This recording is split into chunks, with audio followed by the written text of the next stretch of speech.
વિદ્યાર્થી મિત્રો, આપણે ઉત્સેચક એટલે શું એની વાત કરીએ.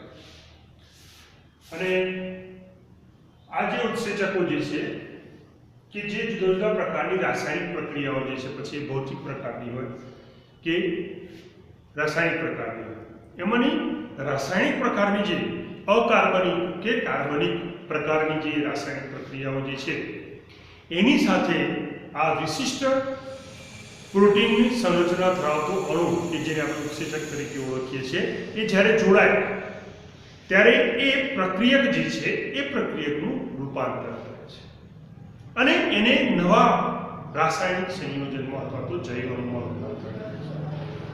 એટલે કે એક પ્રક્રિયકમાંથી બીજો પ્રક્રિયક બને અને આવો બીજો પ્રક્રિયક બનાવવા માટે ઉત્સેચક જે છે એ ખૂબ જ મહત્વનો ભાગ ભજવે છે.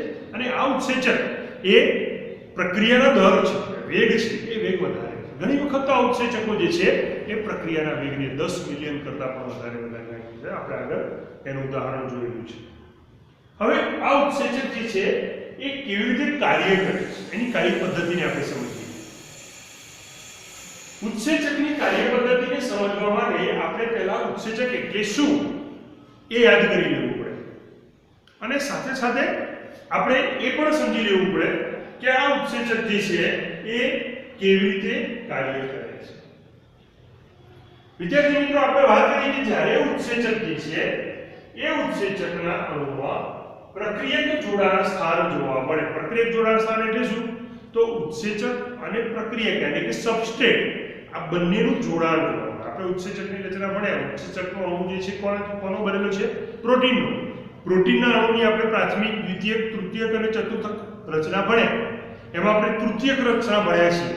એની અંદર તમને ખબર છે કે આ પ્રોટીનનો શૃંખલા જે છે, બરાબર, એ તૃતીયક સંરચનાની અંદર આ શૃંખલા જે છે એ ઊનના દડાની માફક પોતાના ઉપર ગોળ વિખરાયેલી દડા જેવી રચના છે. અને એ દડા જેવી રચના ઉપર આપણને ખાંચો અથવા તો ઘરતો જોવા મળે અથવા તો તિરાડ જોવા મળે. તો આ જે ખાંચ અથવા તો ઘરતો અથવા તો જે તિરાડ છે એને કહેવામાં છે સક્રિય સ્થાન.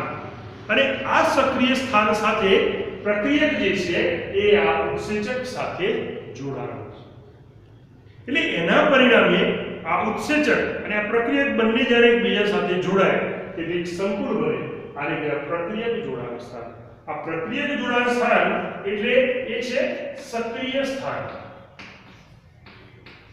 એટલે એ સક્રિય સ્થાન સાથે ઉત્સેચક જે છે એનું જોડાણ થયેલું આપણને જોવા મળે. હવે જ્યારે પ્રક્રિયક એટલે કે સબસ્ટ્રેટ જે છે એ ઉત્સેચક સાથે જોડાય અને એક સંકુલ બનાવે જેને કહેવામાં આવે છે ઉત્સેચક પ્રક્રિયાથી સંકુલ અથવા તો એને ES કોમ્પ્લેક્સ તરીકે ઓળખવામાં આવે છે. ES એટલે એન્ઝાઇમ. ઉત્સેચક માટે શું શબ્દ વપરાય? E. અને પ્રક્રિયક એટલે એના માટે શબ્દ વપરાય છે સબસ્ટ્રેટ. તો અહીંયા પ્રક્રિયક અને ઉત્સેચક બંને જોડાય અને એક સંકુલ બનાવે જેને કહેવામાં આવે છે ES complex, enzyme substrate complex. તો આ ઉત્સેચક અને પ્રક્રિયક જ્યારે જોડાય ત્યારે એક રચના જે બની એને કહેવાય છે ES કોમ્પ્લેક્સ. તો આવા ES કોમ્પ્લેક્સનું જોડાણ, નિર્માણ જે છે એ નિર્માણ આપણને થયેલું જોવા મળે છે. હવે આ જે સંકુલ જે છે એ જોડાણ એટલે આપણું ઉત્સેચક અને પ્રક્રિયાથીનું જોડાણ છે ખૂબ જ ઓછા સમય માટે થયેલું આપણને જોવા મળે. આવું જોડાણ છે લાંબો સમય સુધી હોતું નથી, પણ એ ક્ષણિક સમય સુધી આવી રીતે ઉત્સેચક પ્રક્રિયાથી સંકુલ જે છે એ યથાવત રહે છે. અને ત્યાર પછી તરત જ આ ES કોમ્પ્લેક્સમાંથી આપણને નિપલ એટલે કે પ્રોડક્ટ અને મુક્ત થયેલું ઉત્સેચક જે છે કે જે આપણને અપરિવર્તિત ઉત્સેચકના સ્વરૂપમાં એટલે કે ઉત્સેચકમાં કોઈ પણ પ્રકારનું પરિવર્તન થતું નથી. પ્રક્રિયાના અંતે ઉત્સેચક જે છે એ મૂળ સ્વરૂપે જ આપણને પાછો પ્રાપ્ત થાય.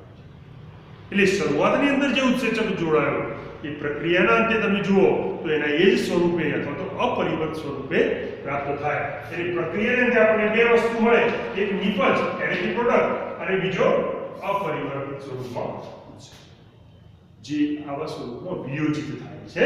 અને એની પહેલા એક રચના બને છે જે મધ્યવર્તી રચના કહેવામાં આવે અને આવી રચનાનું નામ છે ઉત્સેચક નિપજ સંકુલ અથવા તો ઈપી કોમ્પ્લેક્સ. અહીંયા બે સંકુલ બને છે, એક ઉત્સેચક અને પ્રક્રિયાના જોડાણથી ઈએસ કોમ્પ્લેક્સ, અને પ્રક્રિયા પૂરી થઈ જાય પછી પ્રક્રિયા કરે કે સબસ્ટ્રેટ જે છે નિપજમાં ફેરવાય પ્રોડક્ટમાં, ત્યારે એ નિપજ જે છે એ શરૂઆતમાં ઉત્સેચક સાથે જોડાયેલી હોય છે અને આવું જે જોડાણ જે છે એને કહેવામાં આવે છે ઈપી કોમ્પ્લેક્સ. ઈ એટલે એન્ઝાઇમ, પી એટલે પ્રોડક્ટ, પ્રોડક્ટ એટલે નિપજ. તો અહીંયા ઉત્સેચક અને નિપજનું એક સંકુલ અને ત્યાર પછી આ ઈપી કોમ્પ્લેક્સમાંથી નિપજ છે છૂટી પડે છે અને આપણને મૂળ સ્વરૂપમાં ઉત્સેચક જે છે મુક્ત થાય છે. અને આ ઉત્સેચક જે છે એ અહીંયા આગળ મધ્યવર્તી રચના તરીકે આપણને જોવા મળે. અહીંયા આગળ ઉત્સેચક પ્રક્રિયાથી સંકુલ એટલે કે ઈએસ કોમ્પ્લેક્સનું નિર્માણ થવું એ ઉત્પ્રેરણ, ઉત્પ્રેરણ એટલે ઉદ્દીપન, ઉદ્દીપન એટલે ક્રિયાને ઉત્તેજન.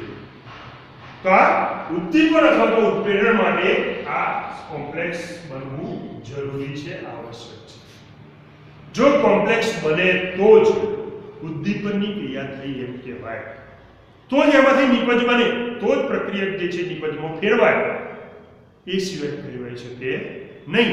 તો વિદ્યાર્થી મિત્રો, આ જે વાત જે છે એ ભાઈ ઉત્સેચકનું સાથે આવેલું જે પ્રક્રિયક જોડાણ સ્થાન અથવા જેને આપણે સક્રિય સ્થાન કહીએ છીએ, આ સક્રિય સ્થાન એટલે કે આપણે એને તિરાડ તરીકે ઓળખીએ છીએ અથવા તો ખાંચ તરીકે ઓળખીએ છીએ અથવા તો ગુહા તરીકે ઓળખીએ છીએ, એનું સ્થાન જે છે એ દરેક ઉત્સેચક ઉપર જોવા મળે. હવે આને આપણે એક આકૃતિ અને સમીકરણ દ્વારા જોઈએ. દાખલા તરીકે આ વાત જે છે એને હું અહીંયા સમીકરણ દ્વારા દર્શાવું. E plus S gives ES complex.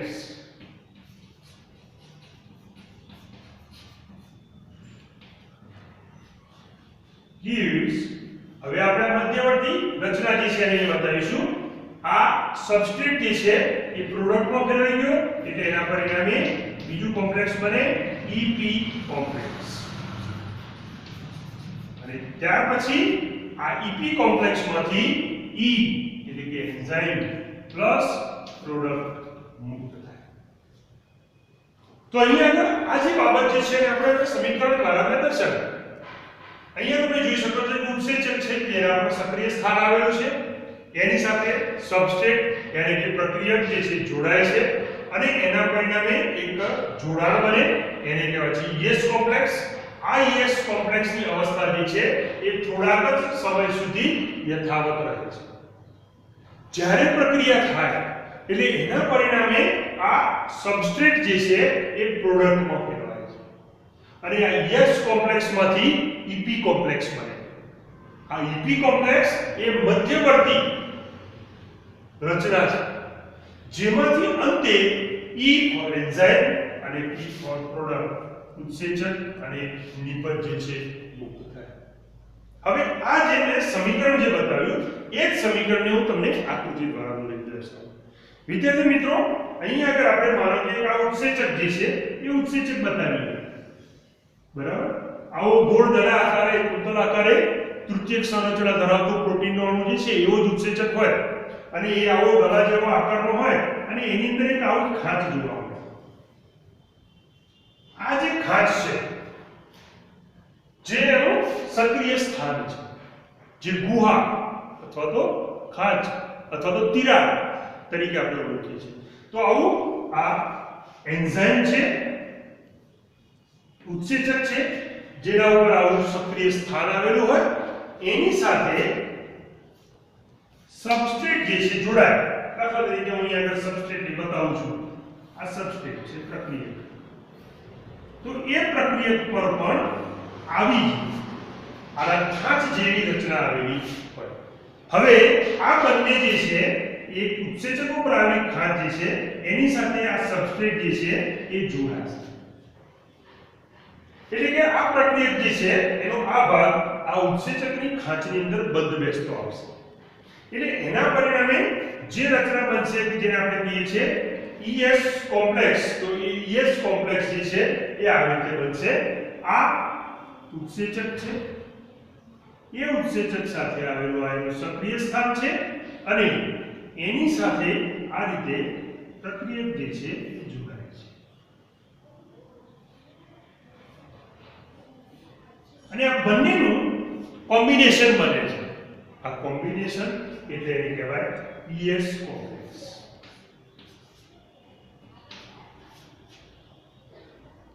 પ્રક્રિયાથી જે છે ઉત્સેચક સાથે આવેલી ગુહા અથવા સક્રિય સ્થાન જે છે એની સાથે જોડાય અને આ જે રચના બની એને કહેવામાં આવે છે ES કોમ્પ્લેક્સ.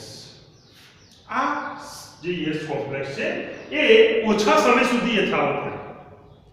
રાસાયણિક પરિવર્તન થાય, પ્રક્રિયા થાય એટલે એના પરિણામે આ ES કોમ્પ્લેક્સ જે છે એ સબસ્ટ્રેટ જે છે પ્રોડક્ટમાં ફેરવાઈ જાય છે અને એ પ્રોડક્ટ જે છે એ આવી બને. અહીંયા આગળ હું તમને આકૃતિમાં બતાવું. દાખલા તરીકે આપણે આ ઉત્સેચક જે છે એ ઉત્સેચક કરીએ. હવે આ સબસ્ટ્રેટ છે એમાં રૂપાંતર થઈ જશે, સબસ્ટ્રેટ બદલાઈ જશે અને એ શામાં ફેરવાઈ જશે? પ્રોડક્ટમાં. તો આપણે અહીંયા આગળ પ્રોડક્ટ જે છે એ પ્રોડક્ટને હું અહીંયા બતાવું છું. આ સબસ્ટ્રેટ જે છે એ આવું પ્રોડક્ટમાં ફેરવાઈ ગયું.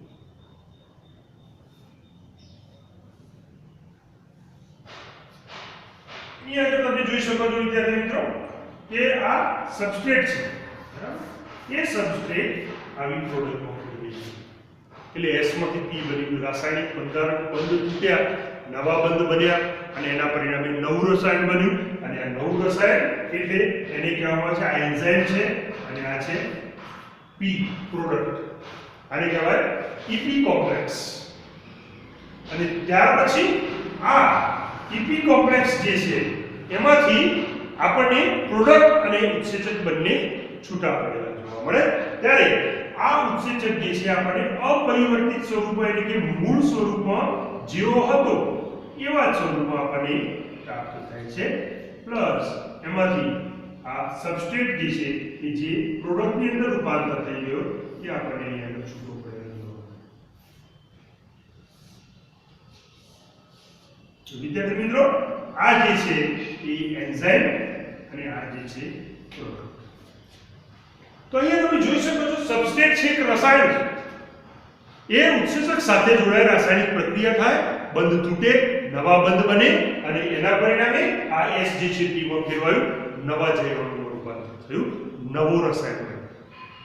અને આવી રીતે એમાંથી પ્રક્રિયાને અંતે આપણને આ ઉત્સેચક જે છે મૂળ સ્વરૂપે પાછો પ્રાપ્ત થાય અને આ સબસ્ટ્રેટ જે છે પ્રોડક્ટમાં ફેરવાઈ ગયું અને નવું રસાયણ જે છે બંધારણમાં અસ્તિત્વમાં. હવે આ ઉત્સેચક જે છે ફરીથી પાછો મૂળ અન્ય પ્રક્રિયા જે છે એ પ્રક્રિયામાં જોડાવા માટે તૈયાર.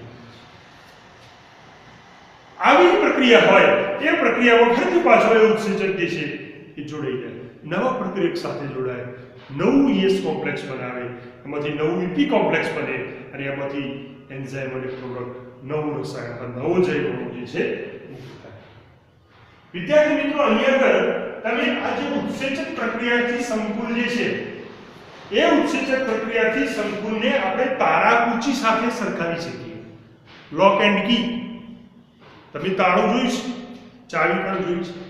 હવે ચાવી ઉપર તમે જોયો તો અહીં ઘણી બધી ખાંચાઓની રચના હોય. માનો કે ચાવી છે તો એ ચાવી ઉપર તમે જુદા જુદા પ્રકારના ખાંચાઓ જોયા છે.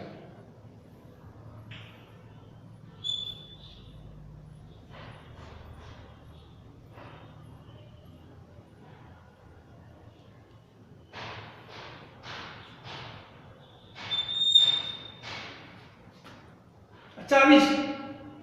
હવે ચાવી ઉપર તમે જુઓ આવા પેર અથવા તો ખાંચાઓ તમે જોયા છે. તો આ જે છે ઉત્સેચક છે. આ શું છે? ઉત્સેચક છે. અને અહીંયા આગળ માનો કે લોક છે.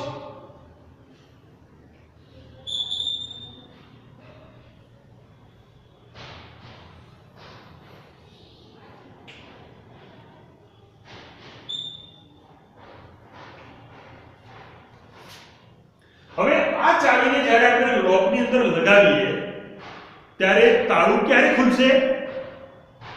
જો એ લોકને અનુકૂળ અથવા તો લોકની અંદરની આવી રચના ધરાવતું જો ચાવી હશે તો જ ખુલશે. અને એના પરિણામે લોક જે આવી રીતે બંધ હતું, જેવી તમે ચાવી ફેરવો એટલે લોક ખુલી જાય. જો તમે આ લોક માટેની બીજા પ્રકારની ચાવી જો લગાડશો તો લોક ખુલશે નહીં. એટલે ચોક્કસ લોક માટે ચોક્કસ ચાવી જોઈએ.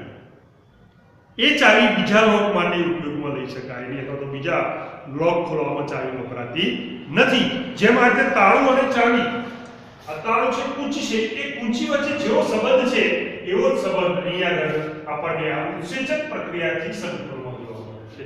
એટલે કે ઉત્સેચક સાથે આવેલા જે જોડાણ સ્થાન જે છે આ સક્રિય સ્થાન છે, તો એવા સક્રિય સ્થાન સાથે આ પ્રક્રિયક છે એની અંદર પણ આનાથી વિરુદ્ધ ખાંચો આવેલા હોય અને એ ખાંચા સાથે જ્યારે આ ચાવીનો ભાગ સેટ થાય ત્યારે આપણને એ ચાવી જે છે આટલી ગોઠવાયેલી જોવા મળે. તો લોકની અંદર આવી પેટર્ન આનાથી વિરુદ્ધ જ્યારે આ બંને પેટર્ન જે છે એકબીજા સાથે ભળે ત્યારે આ લોક છે લોક ખુલી શકે. દાખલા તરીકે આ ચાવી છે, આ લોક છે. આ ચાવીને જ્યારે આપણે લોકની અંદર નાખીએ અને એ ખાંચાઓ જો આ રીતે સામસામે સેટ થાય તો જ, અને ચાવીને તમે ફેરવો તો જ લોક ખુલી શકે, નહીં તો ખુલે. તો આ ઉત્સેચક પ્રક્રિયાથી સંબંધિત જે છે એનો સંબંધ આપણે આ તાળા કૂંચી સાથે સરખાવી શકીએ. ચોક્કસ પ્રકારની ચાવી દ્વારા ચોક્કસ પ્રકારનું લોક જ ખુલે. એવું જ ચોક્કસ પ્રકારનું ઉત્સેચક જે છે એ અમુક પ્રકારના ચોક્કસ પ્રકારના પ્રક્રિયક સાથે જોડાઈ શકે. ગમે તે ઉત્સેચક ગમે તે પ્રક્રિયક સાથે જોડાતો નથી. દરેક પ્રક્રિયા માટે અલગ અલગ ઉત્સેચકો હોય છે. આપણે આગળ વાત કરી કે ભાઈ ગ્લાયકોલિસિસની અંદર ગ્લુકોઝનું પાયરુવિક એસિડમાં જ્યારે રૂપાંતર થાય છે ત્યારે ગ્લુકોઝમાંથી પાયરુવિક એસિડ બનવાની આખી જે પ્રક્રિયા જે છે એ 10 ચરણમાં 10 સ્ટેપમાં ગોઠવાય. 10 સ્ટેપમાં, એટલે કે ત્યાં આગળ 10 જુદી જુદા પ્રકારની રાસાયણિક પ્રક્રિયાઓ થાય છે અને 10 પ્રક્રિયાઓ માટે અલગ અલગ ઉત્સેચકો આવેલા છે. દાખલા તરીકે ગ્લુકોઝ જે છે એ ગ્લુકોઝનું સૌથી પહેલા હેક્સોકાઇનેઝ ઉત્સેચક જે છે એ હેક્સોકાઇનેઝ ઉત્સેચક ગ્લુકોઝને રૂપાંતર કરે છે. અને આવા પ્રકારનું જે રૂપાંતર જે છે એ આપણને ખાસ કરીને ગ્લુકોઝમાંથી સીધો એ અણુ જે છે એ અન્ય રસાયણની અંદર રૂપાંતર થયેલો આપણને જોવા મળે. તો ગ્લુકોઝ જે છે એ ગ્લુકોઝનું ગ્લુકોઝ 6 ફોસ્ફેટમાં રૂપાંતર થવા માટે હેક્સોકાઇનેઝ નામનો ઉત્સેચક જવાબદાર છે. અહીંયા આગળ એટીપીમાં રહેલી શક્તિ જે છે શક્તિ વપરાય છે, એટલે એમાંથી મુક્ત એટીપીમાંથી મુક્ત થયેલો ફોસ્ફેટ જે છે એ ગ્લુકોઝના 6થા નંબરના કાર્બન સાથે જોડાઈ અને ગ્લુકોઝ 6 ફોસ્ફેટ બનાવે. તો ગ્લુકોઝમાંથી ગ્લુકોઝ 6 ફોસ્ફેટ બનાવવા માટે એક પ્રક્રિયા છે, એના માટે જવાબદાર ઉત્સેચક છે એનું જેમ છે હેક્સોકાઇનેઝ. હવે ગ્લુકોઝ 6 ફોસ્ફેટમાંથી ગ્લુકોઝ એના સમઘટકમાં જ્યારે રૂપાંતર પામે ત્યારે પણ બીજો ઉત્સેચક આવે. હેક્સોકાઇનેઝ કામ લાગે તો ગ્લુકોઝનું તેના સમઘટક ફ્રુક્ટોઝ 6 ફોસ્ફેટમાં રૂપાંતર કરવા માટે અલગ પ્રકારનો ઉત્સેચક જે છે ભાગ લેતો હોય. આમ જુદી જુદી પ્રક્રિયાઓ માટે પ્રક્રિયકો માટે ઉત્સેચકો અલગ અલગ હોય છે. નિશ્ચિત પ્રક્રિયા માટે ચોક્કસ ઉત્સેચક હોય છે. એમ ચાવી અમુક ચોક્કસ લોકની જ હોય, એવી જ રીતે અહીંયા આગળ ઉત્સેચક જે છે પણ નિશ્ચિત પ્રક્રિયા માટે હોય છે. એટલે ઘણી વખત એવું બને કે કેટલીક રાસાયણિક પ્રક્રિયા એવી છે કે જેની અંદર 1, 2 અથવા તો 2 કરતા વધારે ઉત્સેચકો જે છે ભાગ લે. ઉત્સેચક જોડાય તો જ પ્રક્રિયા થાય અને એ પ્રક્રિયક જે છે એ પ્રક્રિયક પ્રક્રિયાના અંતે નિપજમાં કહેવાય અને ઉત્સેચક જે છે આપણને મૂળ સ્વરૂપે પાછો પ્રાપ્ત થાય છે. આ અપરિવર્તિત ઉત્સેચક છે અથવા તો મૂળ આ જે ઉત્સેચક હતો એના જેવું જ બંધારણ, એના જેવી જ રચના, એના જેવું સ્વરૂપ, એના જેવી જ રાસાયણિક રચના ધરાવતો ઘટક ઉત્સેચક જે છે આપણને મળે છે. ફરીથી પાછો આ ઉત્સેચક આવી પ્રક્રિયા હોય તો એની અંદર ફરીથી પાછો જોડાઈ જાય અને આવી રીતે સતત પ્રક્રિયા જે છે અથવા તો પ્રેરણી ક્રિયા છે ચાલે કરે. હવે આ વસ્તુ જે મેં તમને સમજાવી એ અહીંયા છે કે ઉત્સેચક ક્રિયાના ઉત્પ્રેરણ ચક્રને કેવી રીતે થાય છે તો એના 4 ચરણો છે એ 4 ચરણો અહીંયા બતાવે છે પહેલું સ્ટેપ આપણે વાત કરી કે સૌપ્રથમ પ્રક્રિયક ઉત્સેચકના સક્રિય સ્થાન સાથે જોડાય છે પ્રક્રિયક જોડાણ હોય આ પહેલું સ્ટેપ છે બીજું સ્ટેપ છે ઉત્સેચક સાથે જોડાયેલ પ્રક્રિયક જોડાણ ઉત્સેચક સાથે પ્રક્રિયક જોડાય સબસ્ટ્રેટ ત્યારે એ ઉત્સેચકના આકારમાં અથવા તો એના સ્વરૂપમાં બદલાવ આવે છે ઉત્સેચકનું સ્વરૂપ બદલાય આકાર બદલાય ભૌતિક પ્રક્રિયા થાય રાસાયણિક પ્રક્રિયા ના ભૌતિક સ્વરૂપમાં ફેરફાર થઈ શકે એનું કારણ છે પ્રક્રિયક સાથેનું જોડાણ એટલે અહીંયા આગળ ઉત્સેચકના આકારમાં અથવા એના સ્વરૂપની અંદર બદલાવ આવે છે ફેરફાર આવે છે અને આવી રીતે પ્રક્રિયકનું ઉત્સેચક સાથે ખૂબ જ મજબૂતાઈથી જોડાય તમે ચાવી અંદર નાખો પણ એ ચાવી જો બરાબર ઊંડે જેટલી ઊંડાઈ હોય એટલે ઊંડે સુધી ન જાય ત્યાં સુધી ફરે નહીં તમે અધૂરી ચાવી નાખો તો ચાવી ફરે નહીં કારણ કે આ બધા જ જે પેર છે ખાંચાઓ છે એકબીજા સાથે મળવા જોઈએ તો જ આ ફરે નહીં તો ફરી શકે નહીં તમે આ રીતે નાખો તો ના ફરે એટલે અહીંયા આગળ પ્રક્રિયક સાથેનું ઉત્સેચક જે છે એ આ રીતે મજબૂતાઈથી બરોબર જોડાઈ જાય તો આ સેકન્ડ સ્ટેપ છે ત્યાર પછી થર્ડ સ્ટેપ કે ઉત્સેચકનું જે આ સક્રિય સ્થાન જે છે એ સ્થાન એ પ્રક્રિયકના ગાઢ સંપર્કમાં આ રીતે આવે મજબૂતાઈથી જોડાય એકબીજાના સાથે ગાઢ સંપર્કમાં આ રીતે મજબૂતાઈથી આવે અને ત્યાર પછી પ્રક્રિયકના રાસાયણિક બંધ જે છે એ તૂટે છે એટલે જેવી ચાવી આપણે આમ ફેરવીએ એટલે પેલા પેલ જે છે એની અંદર આ ચાવી ફરે એટલે તરત જ આ પ્રક્રિયક જે છે અથવા તો તાળું જે છે એમાં પેલમાં ફેરફાર થાય છે બંધ તૂટે અને નવા બંધ બને આ જે સબસ્ટ્રેટ જે છે એ સબસ્ટ્રેટના બંધ તૂટી જાય જૂના બંધ તૂટે અને નવા બંધ જે છે અને એ નવા બંધના કારણે આપણને આવું એક નવું સંકુલ મળે જેને કહેવામાં આવે છે એન્ઝાઇમ પ્રોડક્ટ કોમ્પ્લેક્સ અથવા તો ઉત્સેચક નિપજ સંકુલતા થર્ડ સ્ટેજ અને ચોથું સ્ટેજ આપણે વાત કરી કે પ્રક્રિયાના અંતે ઉત્સેચક જે છે અપરિવર્તિત સ્વરૂપમાં મળે છે અને આ સબસ્ટ્રેટ જે છે એ પ્રોડક્ટમાં ફેરવાય છે ચોથું સ્ટેપ છે ઉત્સેચક જે છે એ આ નવનિર્મિત નિપજ જે છે એ નિપજને મુક્ત કરે છે અને આ મુક્ત થયેલો ઉત્સેચક જે છે ફરીથી પાછો અન્ય પ્રક્રિયક સાથે જોડાવા માટે તૈયાર થઈ જાય છે ચોક્કસ પ્રકારનો ઉત્સેચક ચોક્કસ પ્રકારના પ્રક્રિયક સાથે અથવા સબસ્ટ્રેટ સાથે જોડાવા માટે તૈયાર આમ ઉત્સેચક જે સતત આ રાસાયણિક પ્રક્રિયાને અંતે મુક્ત થાય ફરીથી પાછું નવી પ્રક્રિયામાં જોડાઈ જાય અને સતત આવી ક્રિયાઓ જે છે એ ચયાપચયની ક્રિયાઓ ચાલે તો આ રીતે ચોથું સ્ટેપ છે કે જેમાં નવનિર્મિત ઉદ્દીપક જે છે એ આ ઉત્સેચકથી મુક્ત થાય અને આ પ્રક્રિયાને પ્રક્રિયક સાથે જોડાઈ જાય આ રીતે આ ચક્ર જે છે પુનઃ રીતે સતત ચાલ્યા ફરીથી પાછા 4 સ્ટેપો એ પ્રક્રિયક પાછું બીજા ઉત્સેચક સાથે જોડાય પાછું સંકુલ બનાવે મજબૂતાઈથી જોડાય ફરીથી પાછું પ્રક્રિયકના ગાઢ સંપર્કમાં આવે એના બંધ તૂટે જૂના બંધ તૂટે નવા બંધ બને અને પ્રક્રિયક જે છે એ નિપજમાં ફેરવી જાય ફરીથી પાછું ES કોમ્પ્લેક્સમાંથી EP કોમ્પ્લેક્સ બને અને ત્યાર પછી ચોથા સ્ટેપમાં આ EP કોમ્પ્લેક્સ જે છે એની અંદર આ નવનિર્મિત ઉત્સેચક જે છે મુક્ત થાય અને આ નવનિર્મિત પ્રોડક્ટ અથવા તો એ રસાયણ છે મુક્ત થાય વિદ્યાર્થી મિત્રો આ છે ઉત્સેચકની કાર્ય પદ્ધતિ જેને આપણે તાળા અને કૂચી સાથે